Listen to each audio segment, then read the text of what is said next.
So if this is your first time using Zoom or your 10th time using Zoom, I just want to go over a couple of the functions here really quickly so you know how to participate in tonight's event. If you would like to ask a question, you can use the Q&A function that is seen down at the bottom toolbar on your Zoom screen. If you would like to ask a question using audio, just use the raise hand feature, and that'll give us the indication that you would like to ask a question using your microphone. If you're calling in this evening, you can use the raise hand feature by pressing *9. And then in order to unmute yourself, you'll press *6. So with that, my name is Francisca Rose. I'm the Public Involvement Coordinator with the City of Beaverton, and I'm gonna pass it off to the project staff team to lead you in tonight's event. Rob, take it away. Thank you, Francisca. My name is Rob Zeller. I am an associate planner with the Planning Division and the project manager for this project, the Housing Options Project. And I'm here tonight to talk to you about how we can expand housing options in the city's residential areas. But before I get started, I'd like to give Brian and Elena a chance to introduce themselves. Brian, do you want to introduce yourself? Hi, I'm Brian Martin. I'm the long-range planning manager for the city. Good evening. My name is Elena Sasson. I'm one of the associate planners on the planning team as well. Okay, great. Well, I will share my screen so we can get started.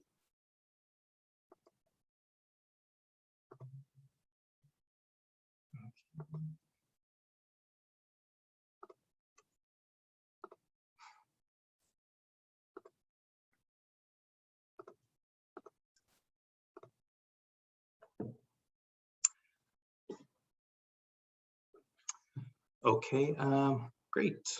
Well, tonight I'm just going to start with a brief announcement before going into a little bit of the project background.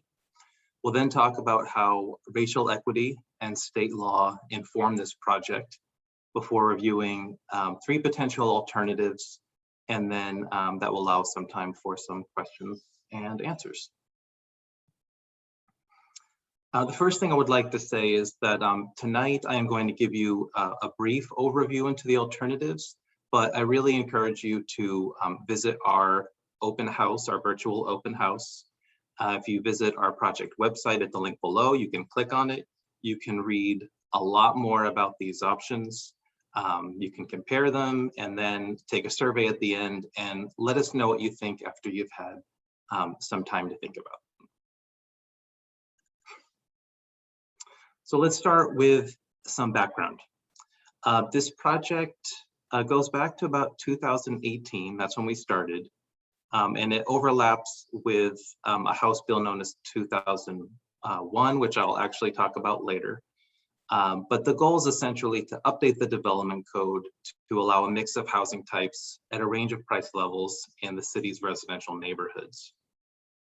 This would ideally promote more workforce housing, which is typically affordable to families making 80 to 120% of the area median income, and also market rate housing, which is typically referred to as housing that is for families making 120% or more. It also aims to remove barriers for affordable housing developers so that they can build more projects in traditionally single-family neighborhoods. Now, this project looks at a range of housing types, starting at the smallest end with accessory dwelling units, which is a second small home on a lot with a single detached house. It also looks at duplexes, triplexes, quadplexes, townhouses, cottage clusters, and small apartment buildings, including courtyard buildings.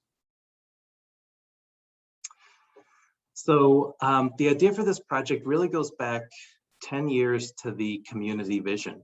Over time, other plans and studies have reinforced and added to the themes of the community vision.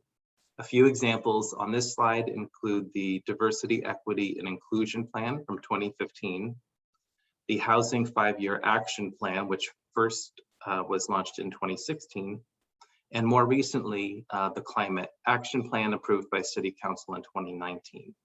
Together, these plans represent diverse housing needs and preferences that include the need to provide an adequate supply of housing, more balanced housing options at all price levels that meet the needs of different families, more options for seniors to age in place, strategies to address displacement, and smaller homes that are better for the environment, including the need to provide equitable access to these homes. On that last slide, I mentioned equitable access to housing. And on the next few slides, I'm going to talk more about what that means. I'll share a little bit about our research on racial equity, including housing disparities among communities of color, and how that will affect our evaluation of the alternatives. At the city of Beaverton, we use race as a primary lens for diversity, equity, and inclusion work. This is important because in central Beaverton and eastern parts of the city, 1 in 3 people identify as a person of color. And in West Beaverton and Aloha, it's 1 in 2. There are many reasons to center race, all of which are described in our DEI report, which is available on the city's website for the Cultural Inclusion Program. But tonight I'll mention one. Research shows that in the US and in Beaverton specifically, race remains one of the most powerful predictors of well-being and success across indicators of health, education, income, poverty, and the reason that we are here tonight, housing. For example, in Central and East Beaverton, we know that African Americans, Black, Latino, Native American, and Native Hawaiian and Pacific Islander communities overall are more likely to rent their homes than own. This limits the neighborhoods that people can live in because many families that are renting cannot afford single family homes in lower density neighborhoods. By expanding housing options in neighborhoods with mostly single family homes, we can start by making progress towards more equitable housing outcomes in our community. I'll provide an example of what this might look like, but let's start by defining equity. At the city of Beaverton, we define equity as the following. Equity is when structural barriers that have historically disadvantaged certain groups are removed, and everyone has access to the opportunities and tools they need to thrive. Equity is measured in outcomes and is achieved when one's identity can no longer predict their success. An example of a structural barrier is our residential zoning system. Currently, Beaverton's residential zoning system, like many other cities and counties across the country, separates residential zones into single family and multifamily zones. As you can see, most of our residential land is set aside for single family homes only. This is in light yellow on the map. And this is where people are also more likely to own their homes. A much smaller portion of land is set aside for multifamily homes, typically apartment buildings, and this land is often located near commercial corridors and transit. Earlier, I mentioned that communities of color in Beaverton are more likely to rent their homes. And that brings me to the next slide. An example here, we can look and see that in areas outlined in blue, the population is 84% white. You'll also notice that this is where we have mostly single family zoning. And within these areas, the Latinx population is least likely to live, and other areas, other communities that are less likely to live in this area include Black and multiracial families. What we would hope in this project is that we can start to reverse that trend and create a more equitable housing strategy that could result in more racially diverse and mixed income neighborhoods that could provide more opportunities for people to live in their neighborhoods of choice, more options for multi-generational families, and strategies to minimize displacement. In addition to providing a more equitable housing strategy, this project also needs to comply with recent changes in state law. In 2019, Governor Kate Brown signed a new state law that requires most cities and counties to allow middle housing in all areas that allow single-family detached homes. Middle housing includes duplexes, triplexes, quadplexes, townhouses, and cottage clusters, which are small homes on one lot, around a shared green space. So what does that mean for the city of Beaverton? Let's start with what the city can do. Now we know that in every zone where single family detached homes are allowed, cities must also allow duplexes on every lot and triplexes, quadplexes, townhouses, and cottage clusters in every residential area. We can have rules for building size, building location on the lot, and building design. What we can't do is develop rules that only allow housing variety in some residential neighborhoods and not others. We can't allow single-family detached homes and no other housing types. We can't create rules that cause unreasonable cost or delay for additional housing types. We can't require more than one parking space per unit for multifamily housing. And we can't force people to remove their homes and replace them with new buildings or housing types. It is up to property owners who will decide whether to add new housing variety and when. Now that we've covered how racial equity and recent changes in state law affect the project, let's talk about potential alternatives. So we have developed 3 ways that we could expand options in residential neighborhood. Each of these prioritize a theme, and these themes come from 2 years of public engagement. The first, what we're calling alternative 1, maximizes flexibility. Alternative 2 prioritizes the environment. And alternative 3 thinks of neighborhood context. Another way of saying this is it thinks about the design of existing neighborhoods. Now, each of these alternatives, there are many different ways that they are different, but I would like you to think about 3 main things as you're reviewing them. The first, potential building sizes. The second, how much parking does each one provide? And the third, the size of front and backyards. All 3 alternatives are going to differ on these 3 factors. To illustrate differences among these alternatives, I'm going to use a quadplex on a 7,000 square foot lot as an example. Currently, many of our 7,000 square foot lots around the city are filled with single family homes.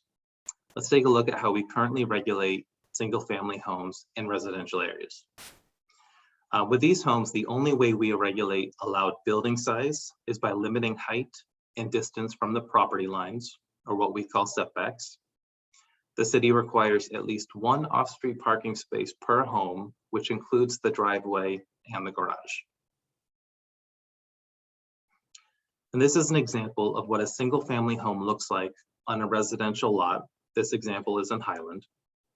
It is 70 feet wide and 100 feet deep, although this varies by neighborhood.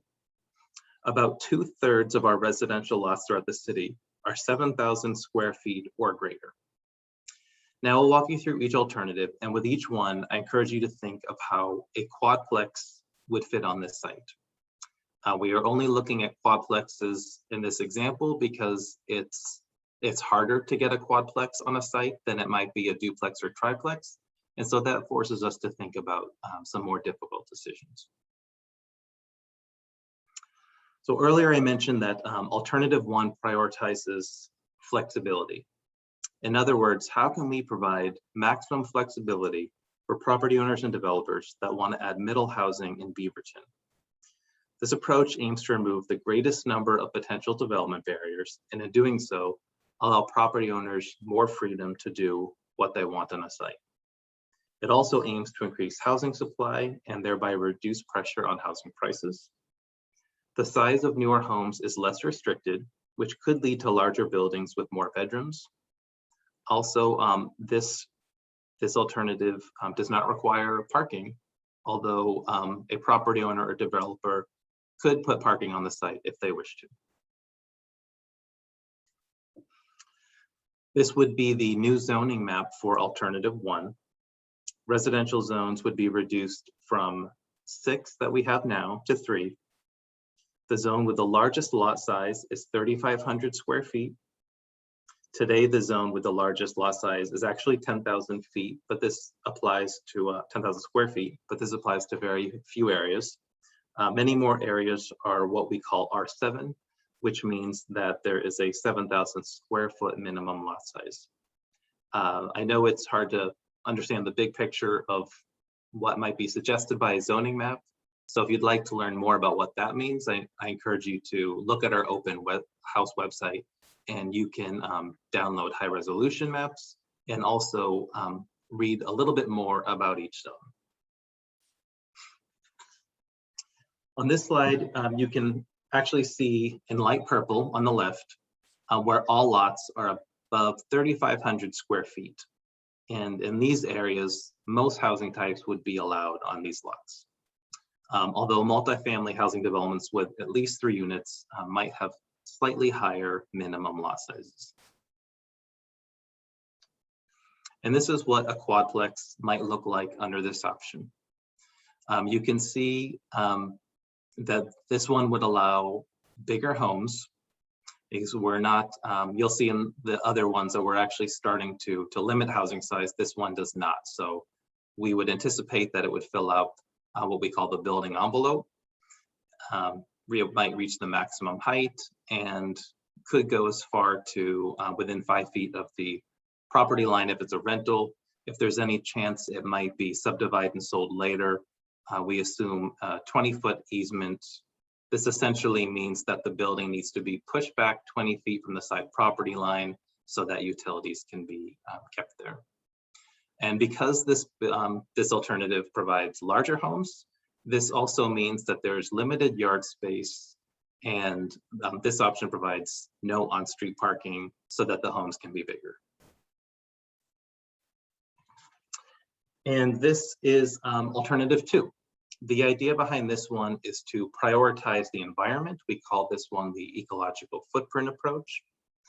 This approach starts by asking, how can the size, shape, and orientation of homes reduce our ecological footprint and mitigate the impacts of climate change? This approach could regulate home size more closely, encouraging smaller compact homes that use less energy. It requires a minimum amount of open space to encourage more tree preservation, support habitat connectivity, and provide more opportunities for people to get together. The off-street parking requirements for this one could be minimal. And you know, something we could also consider is maximum off-street parking requirements if there was interest in that option. And with this option, there are 5 residential zones. This map most closely resembles our current zoning map, if you're familiar with that one, with respect to zoning boundaries. But this version does slightly reduce the minimum lot size for each housing type in each zone. This version also establishes minimum lot sizes for certain housing types. For example, in some areas, triplexes could be allowed on all lots greater than 5,000 square feet. The map on the left shows you all lots greater than 5,000 square feet in light blue. This is about 80% of all residential lots in residential zones. And quadplexes would be allowed on all lots greater than 7,000 square feet. The map on the right shows you all lots greater than 7,000 square feet in light green. This is about 2/3 of residential lots. And this is what a quadplex might look like under this option.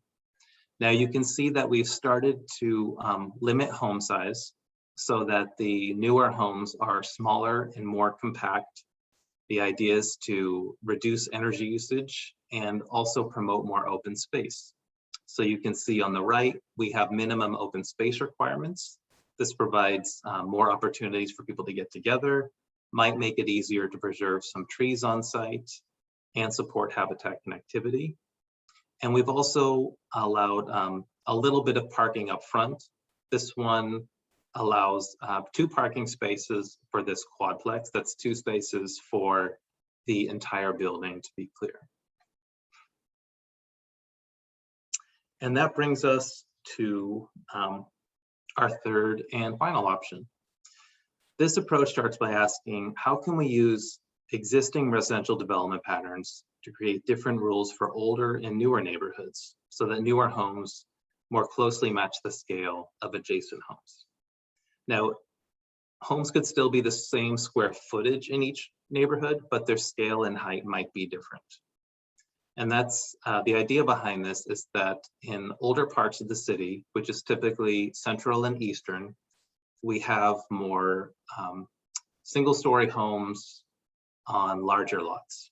And then as you start to move west of the city, that's when developments are newer. Lot size gradually becomes a little bit smaller and buildings are more likely to be 2 or 3 stories. So we would have different standards for these older and newer areas. Minimum lot size would be the same for most housing types, but a little higher for bigger housing types. And this one requires the most off-street parking. That's about 1 parking space per unit, which is generally the most that we're allowed to require according to the new state law. And this is what the zoning map could look like. So I mentioned on the previous slide that in eastern areas of the city, more homes are more likely to be single level. That's in light brown and some of the gold areas. And there would be 1 set of rules for these areas. And then as you start to move west, we would come up with different development standards that would allow taller homes with different setbacks in the western parts of the city. And I don't actually have a slide to describe this, but this is one thing I should add is that, like option 2, this one would also have minimum lot sizes for triplexes and quadplexes. And so most zones would have a minimum lot size of 5,000 square feet for triplexes and 7,000 for quadplexes. So this is what a quadplex might look like under this option. This first example is for a quadplex in an older neighborhood. You can see that homes are medium sized. This means that they are smaller than the first alternative, but bigger than the second alternative. This option has the most amount of parking. You can see 1 parking space per unit in the diagram. But you'll also notice that because we've allowed more parking, a significant amount of the lot area is now paved. This also means limited yard space. And I would also like you to take a look at the rear yard. Because we have lower height limits in this neighborhood, we kept large front setbacks. This example has a 20-foot setback from the front, from the sidewalk. We would have to allow the building to be sited near the property line, the rear property line, so that it can be a reasonably sized. And this would look a lot different than what we exist today. We typically have deeper setbacks in these areas, but if we're trying to protect the street front and make sure buildings are not too tall and not too close to the street, we'd have to allow the building to go back deeper. And now this starts to take a look at the development rules for newer housing types in western areas of the city. Now in this one, we've allowed the building to be taller because a lot of the single family homes are already taller. That means this one has an extra story, and it also means it does not have to extend near the rear property line to be a reasonable size. So there might be some space for a small to medium rear yard. And as with the previous slide, this option continues to provide the most amount of parking, about 1 per unit. So how do these alternatives differ? Let's take a minute to compare the approaches and start with where housing would be allowed. With the high opportunity approach, it's simple. All housing types are allowed on all lots in all zones. The largest minimum lot size might be about 3,500 square feet. And for the ecological footprint and neighborhood context approaches, those are alternatives 2 and 3. All housing types are allowed on most, but not all lots. And larger housing types would require a minimum lot size starting at 5,000 square feet. Each alternative has a unique combination of allowed home size from small to large, parking, less or more, and open space, less or more. On this slide, we can see a comparison of the potential benefits and disadvantages of each option. Now, again, the first option promotes flexibility. We anticipate we might have larger homes with this option, more flexibility, but we might have limited to no parking and there might not be open space. But on the second one, where we're thinking more about the environment, we're prioritizing open space. So you see more green space, more opportunities for people to get together, tree preservation. But in order to support that open space, we have to restrict how big the building can be. So we might have smaller to medium-sized units, and this might not help as many multi-generational families. And the last one is the third option. And with this one, we would anticipate medium-sized units, the most amount of parking, but that also means a lot of space dedicated to pavement and fewer opportunities for open space, especially in older areas of the city. Now, it is possible to mix and match features of each approach to craft a unified approach that balances multiple priorities. I won't go into all of the possibilities tonight, but you could, for example, blend an approach that allows larger homes with some parking and limited open space. However, you couldn't increase allowed building size, require more off-street parking, and require open space. All of these things are essentially competing for the same space on a lot, so they just won't fit. So what comes next? Well, we are conducting an economic analysis that will take a look at the capacity of each alternative to support these housing types. That will also look at affordability and potential displacement concerns. We are going to start to think about evaluation criteria for how we're going to consider these alternatives using a racial equity lens. We're also going to explore the potential impact of covenants, codes, and restrictions, which are private contracts that can restrict housing variety in single-family neighborhoods. And we'll continue public engagement and start to dive a little bit deeper into things like housing design and shared space, which can be indoors or outdoors. This phase of engagement should last roughly for about another month. Over the course of the summer, a preferred approach would be selected for refinement and development and then discussed at a city council work session. And then once that approach is finalized, we begin preparing comprehensive plan and development code changes as necessary. The state mandate to complete this work is June 30th, 2022. So all of this work needs to be wrapped up by then. And I mentioned earlier, in the last slide, we're also starting to think a little bit more about design now. You can read a lot more about that on the virtual open house website and our project page. And there's a survey that starts to explore some of these questions about why design might be important. And that will give us information on how to create design standards that actually respond to community priorities. And before we open it up to questions, I just wanted to remind you of where you can find information about the open house and take the survey. Our project website is on this slide, and I encourage you to go take a look at it. So that concludes the presentation. And now I think Francisca has some questions for us. Great, thank you so much, Rob. So there were some questions that came in advance of tonight's event, so I'll go ahead and start with those questions. But again, if you have questions for the project team, you can use the Q&A feature that you'll see at the bottom of your screen. Or if you would like to ask a question audibly, you can use the raise hand feature.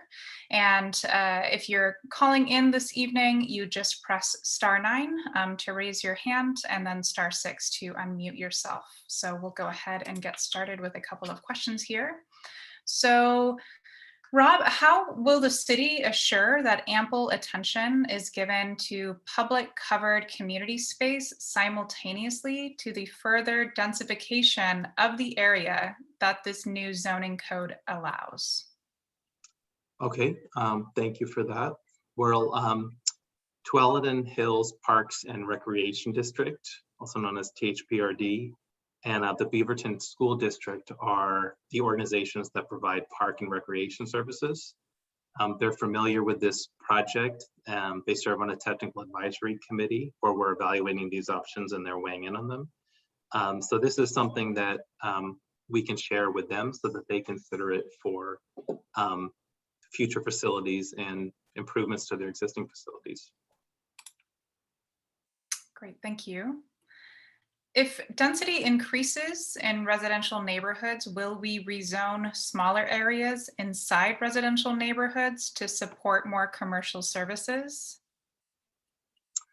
That is something, it's not a part of this project, but once this project is complete, it is something that we could raise with City Council. And if they were interested in pursuing it, then we could take a closer look at it. I will add that Cooper Mountain Community Plan is essentially looking at creating new neighborhoods, and providing commercial services is a part of that plan. Thank you. If density increases in residential neighborhoods, will THPRD provide more parks? Yeah, I mean, that's, yeah, well, essentially that makes me think of the first question. But they do planning for their facilities, and they're aware of this project. Their studies take into account residents' needs, how many people are in the area, how you can access that area, what equitable concerns there are. So all of that would be taken into consideration through their planning projects. But if we get more information about that, we can always post it on our project webpage to keep people informed. How will this affect the affordability of housing generally? Well, one of the reasons we started this project, I mentioned in the beginning, is to help increase the supply of housing. And part of the idea behind that is that if we have more housing and we allow more units tend to typically be affordable, and more housing takes some pressure off the market. It does tend to provide this projects like this that focus on middle housing do tend to focus more on workforce and market rate housing. Anything that involves affordable housing would still probably require a subsidy and other tools. Great.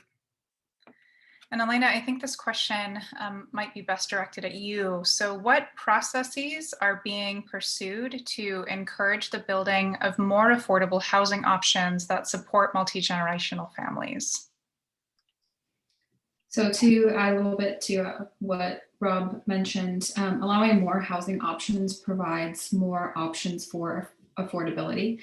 So for example, these code changes would likely mean more opportunities for organizations like Habitat for Humanity or Proud Ground to find sites that might work better for them.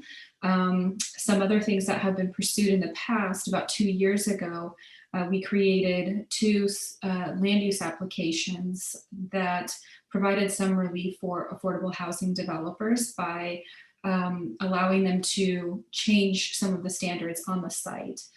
These were specific to developers that were providing regulated affordable housing. It was not an option that was provided to market rate developers. There was no fee associated with it, and no hardship criteria. So it was really intended to help developers that were providing affordable housing in the ways that we could at the time. And also in 2019, the city adopted a 5-year housing action plan, which has a goal of providing at least 218 affordable housing units, including 89 that are considered deeply affordable units. And also working with private developers to include 20 units per year of affordable housing. And the plan also seeks to provide 60 households with affordable home ownership during this 5-year period. And this project in general is also exploring design options that would support different ways that we could create more options for multi-generational families to live together on one lot. Great. And I think this next question also might be best suited for you, Elena. How will the city assist in the use of alleys and the interstitial space that isn't buildable, such as the setback areas and alleys? Sure. So hopefully I'm getting at the question, but I can always expand.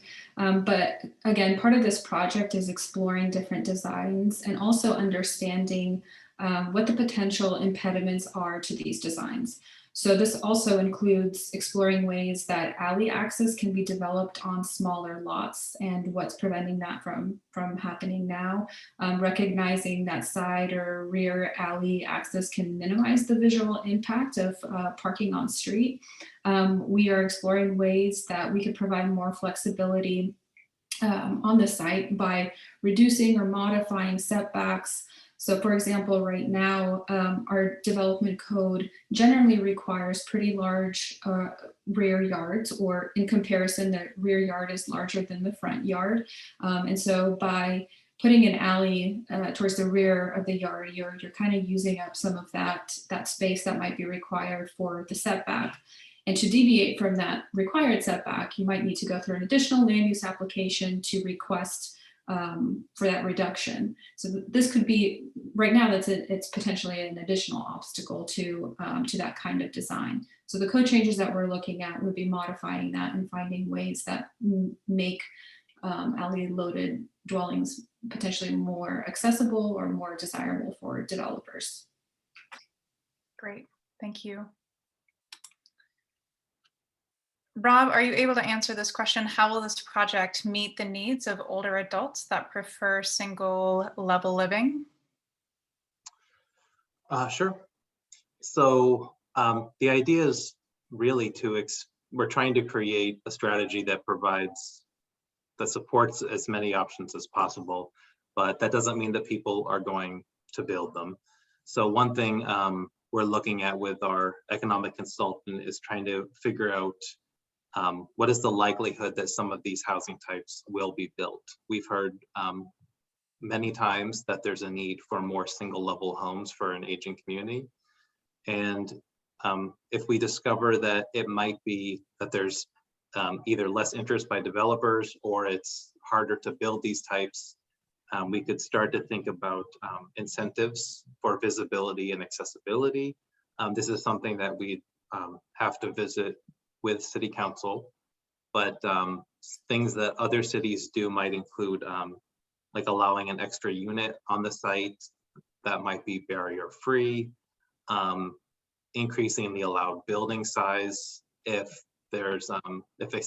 accessibility is a part of the design, or maybe trying to more clearly incentivize certain housing types like cottage clusters or ADUs, which might be more likely to be single level. Great, thank you. So this question says, have been seeing large apartments with commercial on the bottom floor, especially in central Beaverton, but in other areas too. Would this be excluded from neighborhoods and only in areas that are pretty much high traffic commercial, or are there plans to start putting this out into the neighborhoods? Well, this project looks at all residential zones, but I think what this person is describing might be in more of a mixed use district. If there's commercial on the lower floor and residential on the higher floor, it might also be a taller building. And what this project is hoping to do is expand more options for smaller scale buildings in residential areas. So there are height limits that would prevent buildings from becoming much larger. There might be additional size limits that you can read about more on the open house website. Also, this isn't looking at integrating commercial and residential use in one building. It's looking at different types of housing types 100% residential. Great, thank you. Somebody asked, when taking the survey, do you want us to answer it thinking about ourselves or thinking about our community? Well, we've tried to keep it open-ended, and so I would leave that up to the person, you know, and also because the questions themselves are open-ended, you know, you can explain your position as you're providing a response so that we know if you're thinking of yourself or the community. You can always include both. Great, thank you. The next question asks, are there any parts of Beaverton that are currently undeveloped where cottage style or other denser housing types could make up the entire development?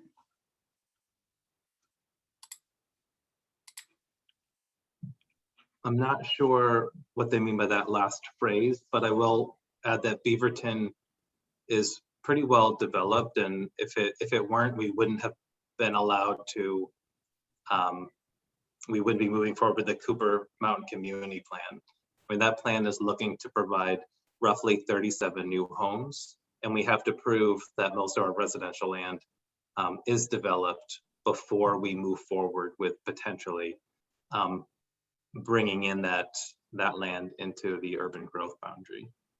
So yeah, there aren't a lot of areas that are, I would say, that don't have any development, but of course there's a lot of single family homes on developments that could be renovated, and you could add 1 or 2 ADUs. If it could work, you might be able to convert it to a duplex or triplex. All of that would be possible. Great, thank you. And just so folks know, Brian Martin is copying and pasting some long form answers to some other questions that we received that include links and additional resources for folks to explore as well. So definitely be looking at that in a minute here also. So the next question asks, can you elaborate more about the example quadplexes, number of stories and the height difference of alternative 1 and 2?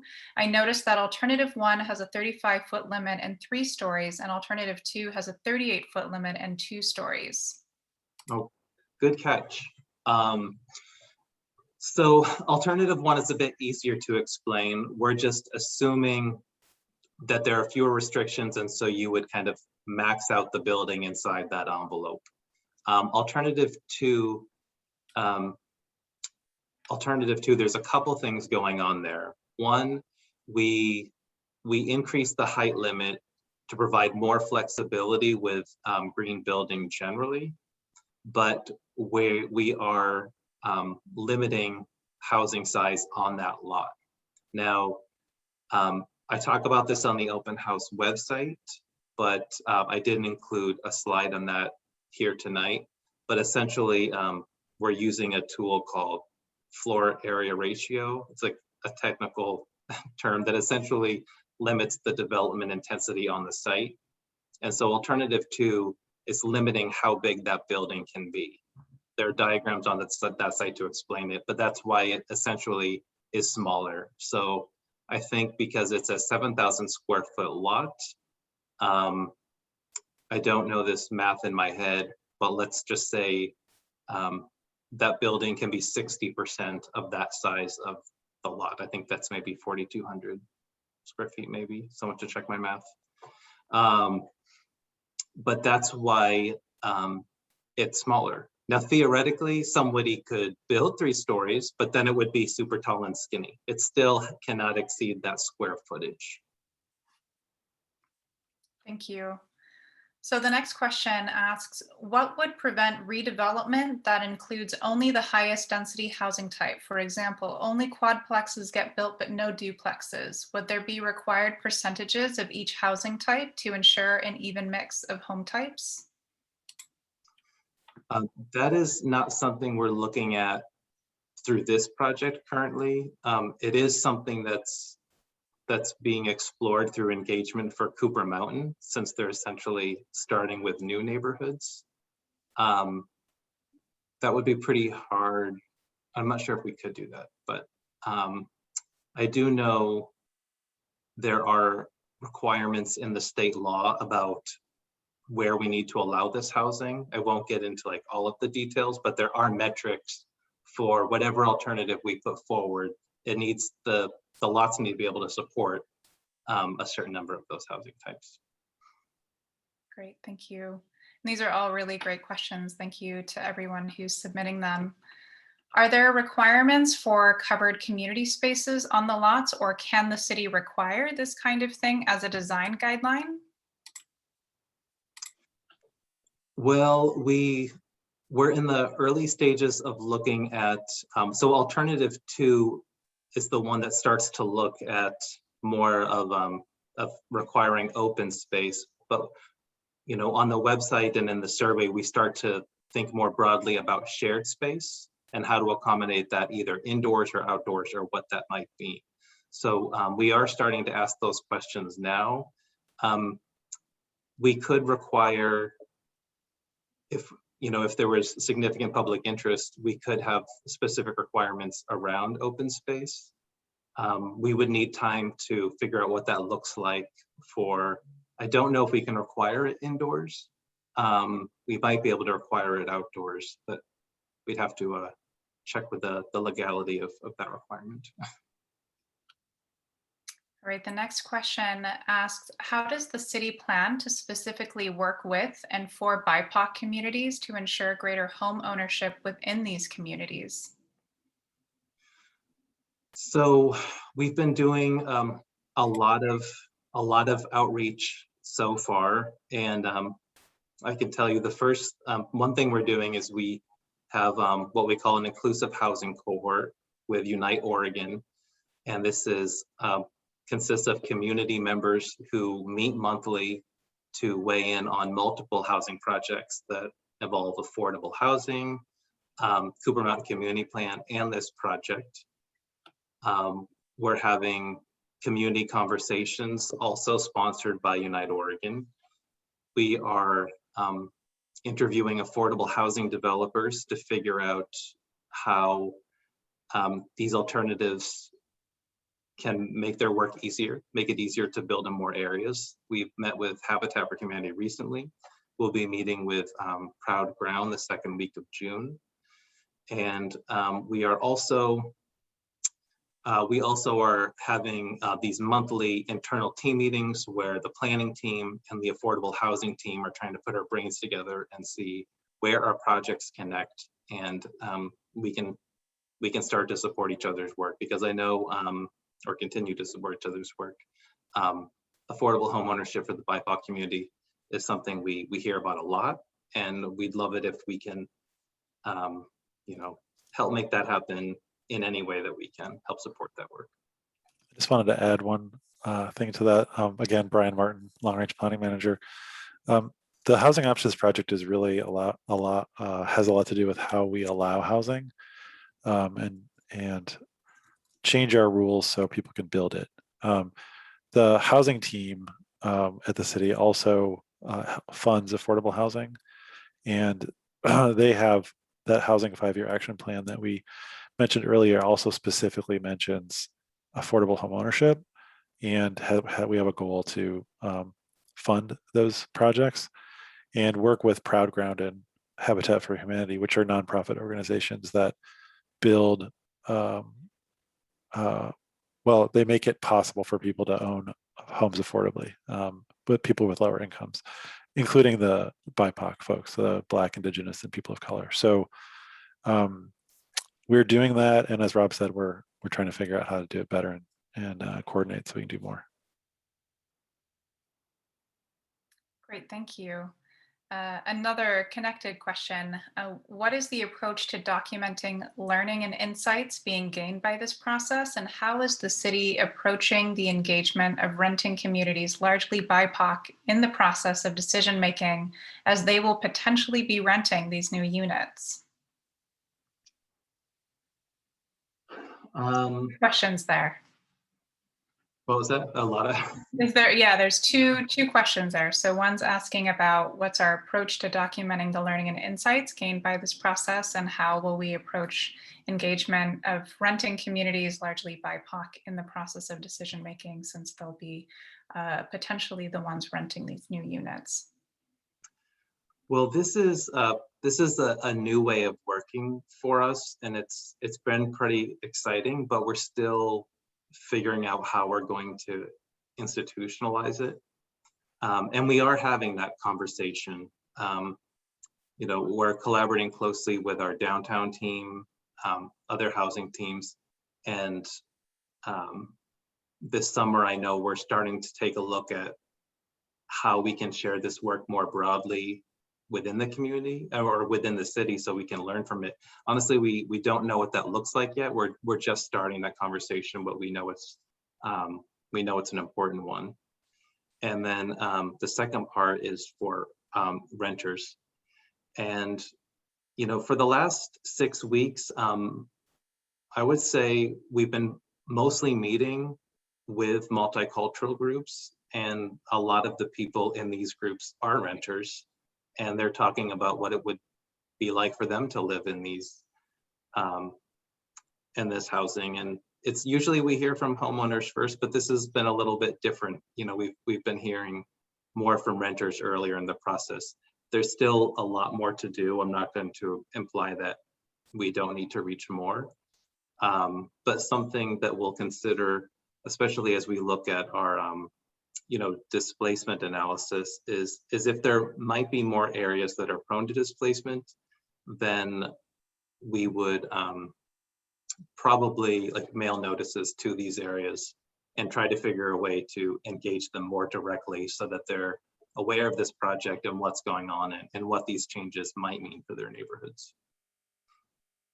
Great, thank you. In addition to the cottage clusters, will the city consider allowing tiny houses, particularly THOWs, THOWs, as another housing option? I think that's a new word for me. I don't know if.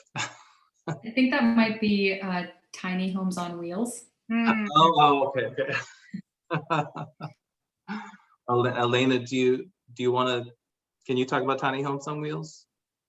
Sure, yeah. So tiny homes on wheels are a bit complicated, just because it gets into requirements with the building code, which is outside the scope of this project. There are certain requirements with what is considered a dwelling unit, having, you know, sewer and storm and things like that, connections that make it really challenging. It not being on a permanent foundation is another potential requirement. So this project, and correct me if I'm wrong, Rob, but is not looking at the tiny homes on wheels and expanding that. That might be a different project. Could potentially take that up in the future. Yeah, and I mean, my understanding is that nothing is stopping tiny home. I mean, the current code has density requirements which could affect it, but in the however we update our development code, we're probably not going to be using density as much as just because there's state requirements about how you can use density for certain housing types now.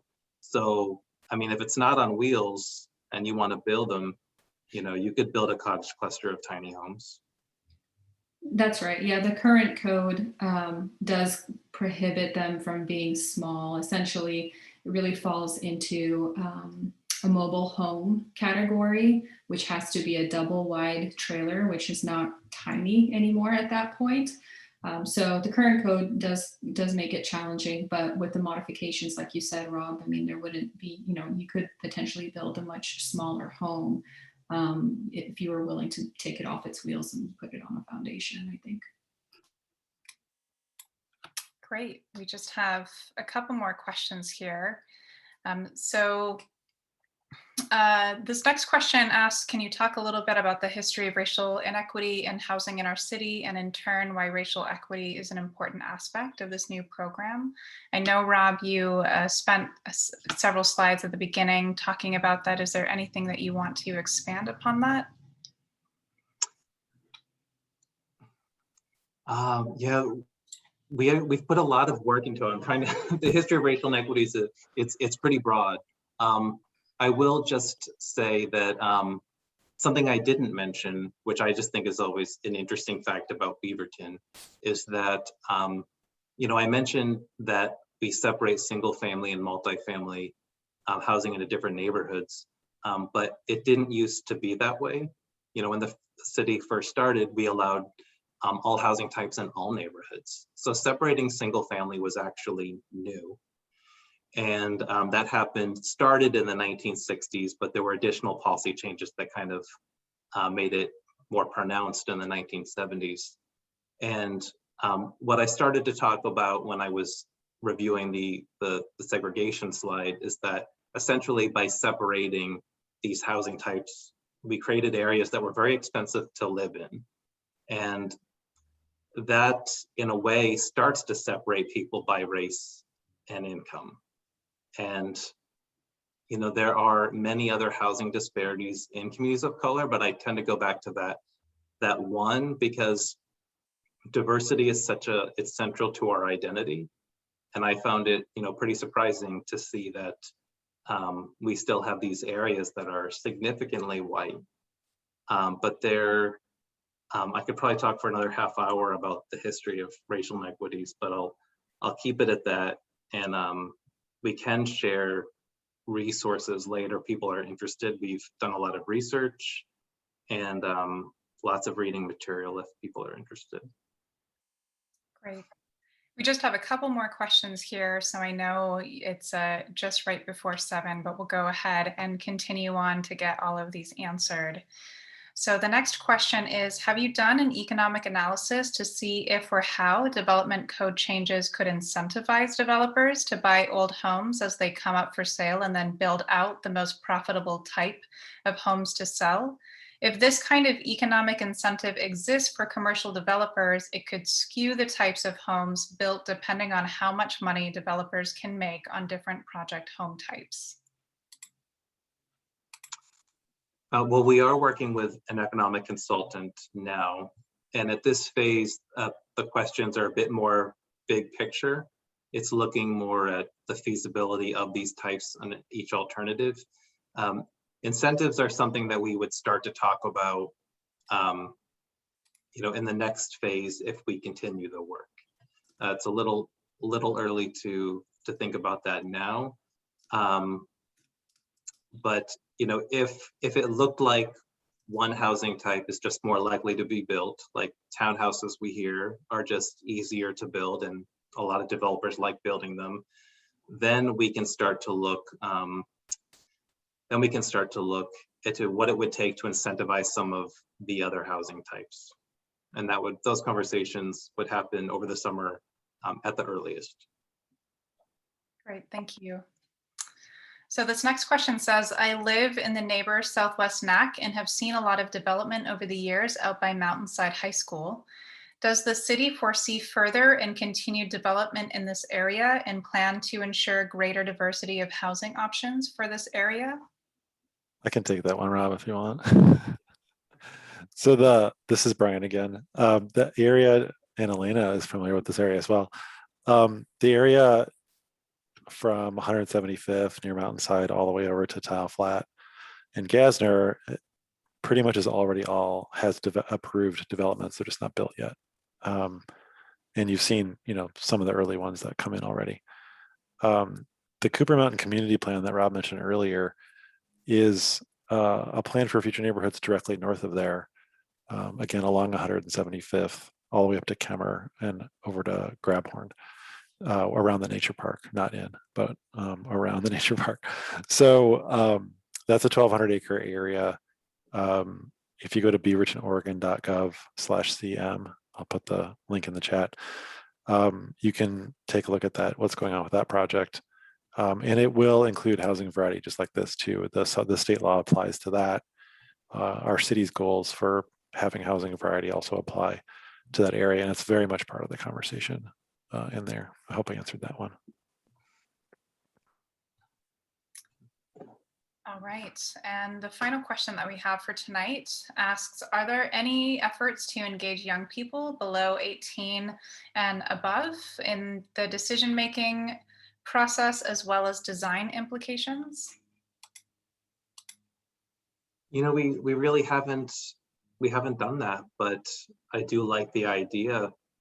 I do like the idea of that. I'll certainly take suggestions if people have ideas on how to do that. I mean, maybe talking to the mayor's youth, there's a mayor's youth advisory board. Maybe start by talking to them. I did think about earlier, like how fun it would be to kind of work with the schools. I think that it's always fun engaging younger students with these things, but with the pandemic, I just put that on hold. All right, well, those are all the questions that we have for this evening. Thank you so much to everyone who attended tonight and asked so many thoughtful questions. We really appreciated the opportunity to engage with you directly about this project and hear your concerns and answer your questions. We encourage everyone to go to the website to look through the open house, the virtual open house on the webpage and take the survey. If somebody could put that link in the chat again, that would be great. But otherwise, thank you again so much for being here. And this recording will be posted to the webpage within the next 24 to 48 hours. So we're all wrapped up here. So go and enjoy the sunny evening that we have. Thank you so much. Thank you.